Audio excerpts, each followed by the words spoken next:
Today, we're starting a brand new series when we're talking about a very simple but very powerful tool in the analog world, in the stationary world. Meet the pocket-sized notebook. If you're brand new to the pocket-sized notebooks, we're going to be covering a few things. If you're an absolute beginner, we're going to be looking at and giving you just a brief overview of exactly what it is, who is it for, why would you even care about a pocket-sized notebook, and I'll give you about 2 or 3 different ideas of how you can actually set them up so you can start taking some awesome notes and getting some benefits out of it today. So if that sounds good, let's just get started.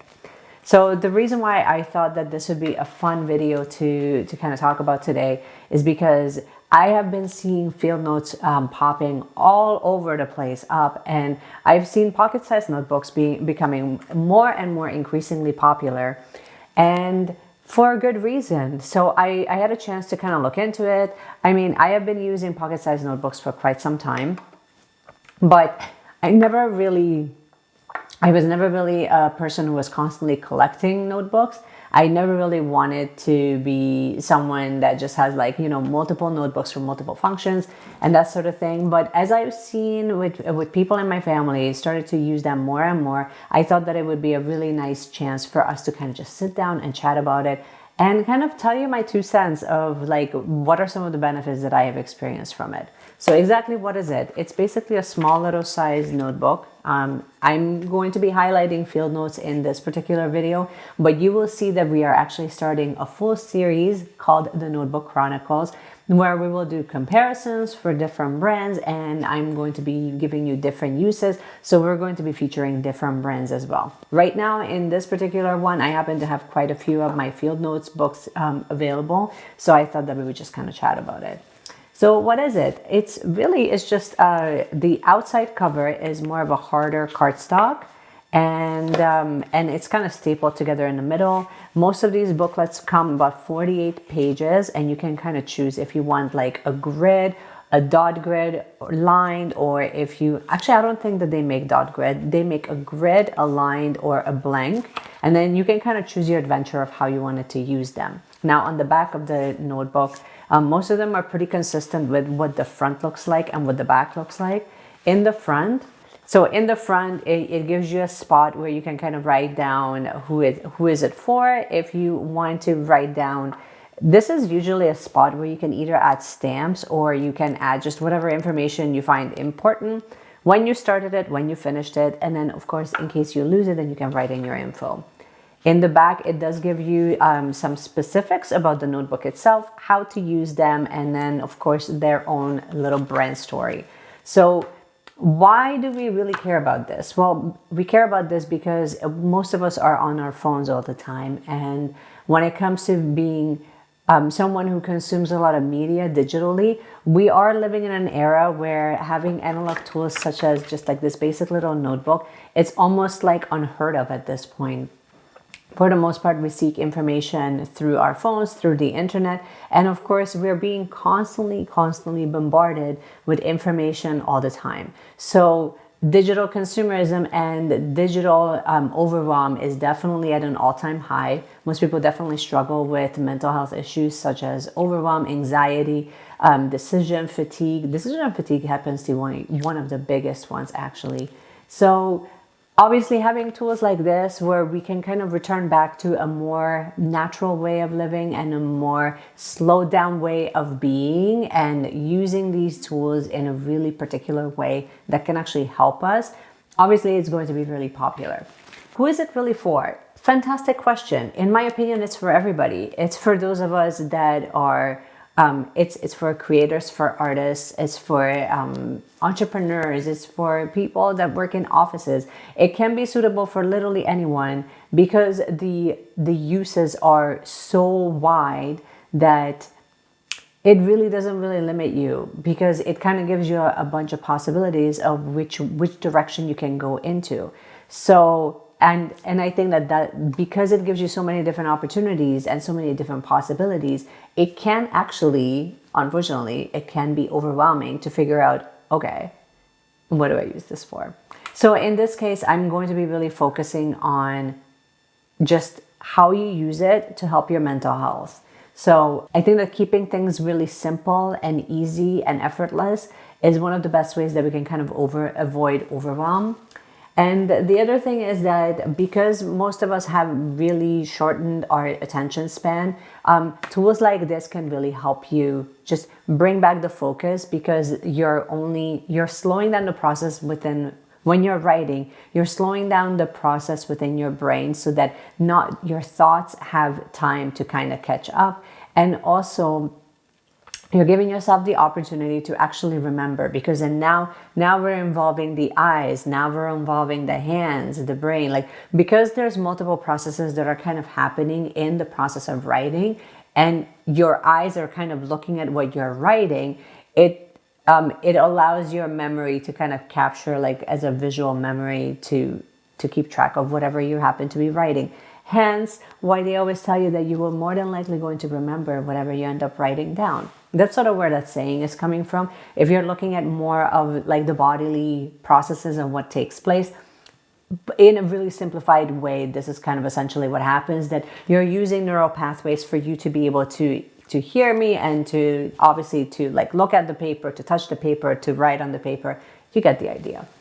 Let's take a look at the actual overview. So I kind of mentioned briefly like what the actual notebook is.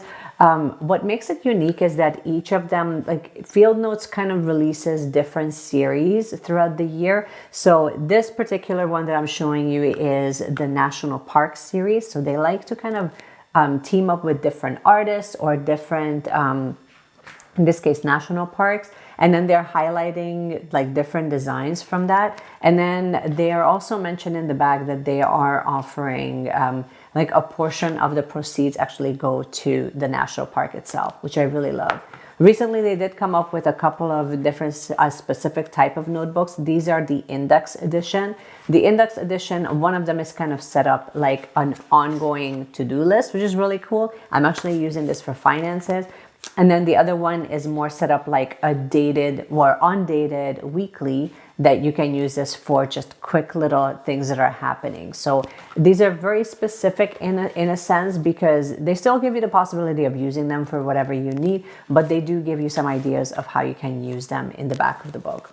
Now let's talk about like what is the 3 uses that I would actually recommend. For those of you that have never used a notebook and you never carried a notebook with you before along with a pen, my biggest advice to you would be to keep it very simple and take one notebook and give it one purpose. And I think that if you do that, then that will kind of simplify the process of, for one, reaching for it, because you're more than likely going to remember. So whether you use them for recipe writing, or you're using them for your shopping list, or you're using them as, as your daily gratitude journal, the purpose itself doesn't matter as much as you reaching for the thing and actually using it. That matters far more, because then it gives you the opportunity to carry it with you and actually utilize it for the tool that it actually is. A second way that you can use it that I thought that would be really nice is, okay, so the one that I have used that have been filled, almost completely filled out, it's kind of a mix. It's kind of a mix between using it as a commonplace book and also using it for videography. I've also used it for meal planning and shopping lists. So I kind of like ran through multiple different uses. Either way, like they have been really fantastic for that. I've also used it for just literally prepping out meals, and I was pretty consistently using it for that. But I've also used it for writing out notes that are just kind of happen to be coming up that I needed for my work. So again, multiple uses, right? One of the ways that you can actually use them is to use it as a commonplace book, where at the very beginning, at the very front of your notebook, your very first page would actually be dedicated to writing out your different categories. One caveat to that I would recommend, especially if you struggle with overwhelm, is to add only 3 to 4 categories max, and don't keep them so generic and so broad that eventually you end up having to kind of think about like which category does the thing that you're writing in there falls into. So if your categories are too confusing, then you're going to have a hard time categorizing it and then reaching for the tool. So try to keep it simple. So one way that you can do that is just write down the categories and then you just start writing. You can also date them if you really wanted to, but keep in mind you're not really planning on using this as a Dear Diary. Another way that you can use them, and this is probably my favorite way, especially if you're not used to using it, is to use it as a daily brain dump. At the top of the page, you can write in the date and then just allow yourself to write. Give yourself 1 page per day where you give yourself like this opportunity for unfiltered writing in whatever is going on in your mind, so that way you're not having to constantly feel like you need to remember something or that you're going to miss something. So in the upcoming videos, we're going to be going over each of those categories, but I mean, I would love to know, here's your question of the day, especially if you're finding this useful. What is one way that you have used a pocket-sized notebook if you are currently using one? Let us know in the comment section. This is all I have for you for today. I wanted to kind of just cover everything and get started with this brand new series because there's so much that I can say about the notebooks, but I didn't want to I wanted to break them up so that it becomes a little bit easier for you to kind of consume and understand exactly where I wanted to go with this. So let me know in the comments if you are currently using one. I would love to hear from you.